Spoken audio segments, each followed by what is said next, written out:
O, pwede nyo naman ribatan yun kahit luma kung tutuusin. Kung gustuhin nyo lang. Magluma, magbago yan ang issue. Kung kaya nyo ribatan, kaya nyo talaga yan. Hindi issue ang luma at bago dyan. Hindi issue ang luma at bago dyan dahil kung kaya mo ribatan yan, magluma man yan, mayroong mga amag-amag pa yan mga issue na yan. Kung magaling ka magribat, talagang magaling ka, di ba? Makikita naman ang galing mo dyan. Pero kung sadyang walang laman ang utak mo, hindi mo kaya ribatan yan kahit luma pa yan.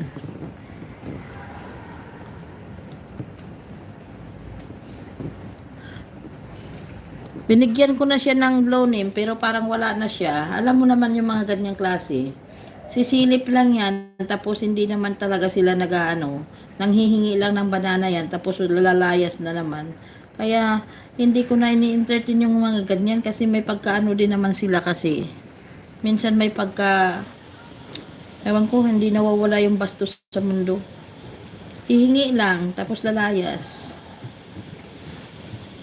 Ano palagay nila sa mga Pilipino? Isang kalabit lang, ganon. Isang kalabit lang, bumigay na. Ay, sa bagay. Marami kasi gumagawa niyan.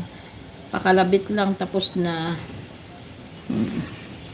Ay, naku po. Diyos ko po, sampo. Aywan ko.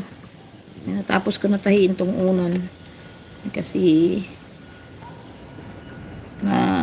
napunit yung napunit yung sapin.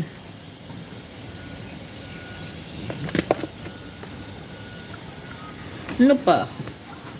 Walang bago dahil tahimik. Walang bago dahil ang atensyon niya nandun sa apo niya. So, ewan ko sa kanila, bahala sila sa buhay nila. Basta ako walang masabi. Pero wala naman akong, ayaw ko ng gulo. Gusto ko masaya lang. Bahala sila sa buhay nila. Ngayon, yung mga naghahanap ng gulo dyan, eh di, magano kayo. Ang gusto nila ng sagutan, di magsagutan. Kaya naman gusto nila, di ba?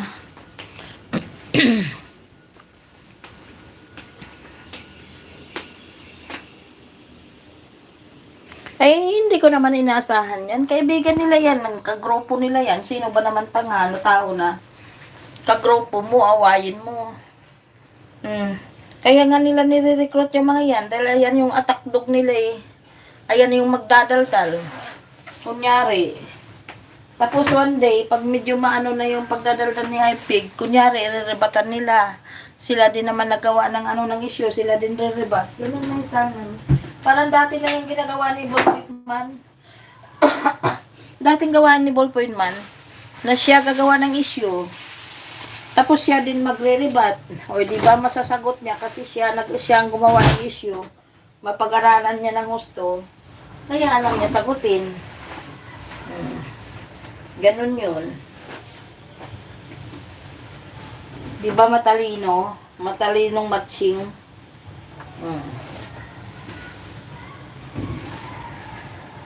Ewan ko sa kanila. Bakit sila ganyan? Hindi na nagbabago. Walang pagbabago sa buhay.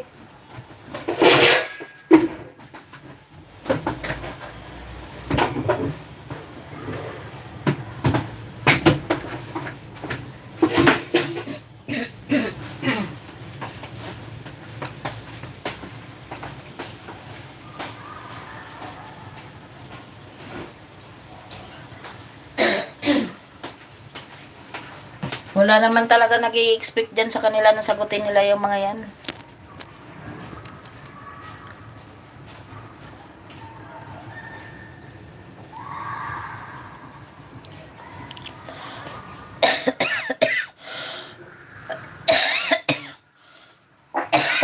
Ganun ba yun?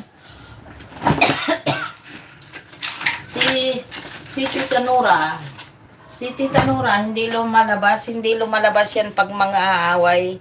Si Tita Nora, lumalabas yan kapag may naririnig siya laban sa kanya. Inaayos niya, pinapaliwanag niya. Pero hindi siya nang-aaway na siya mismo talaga mag-uuna para mang-away.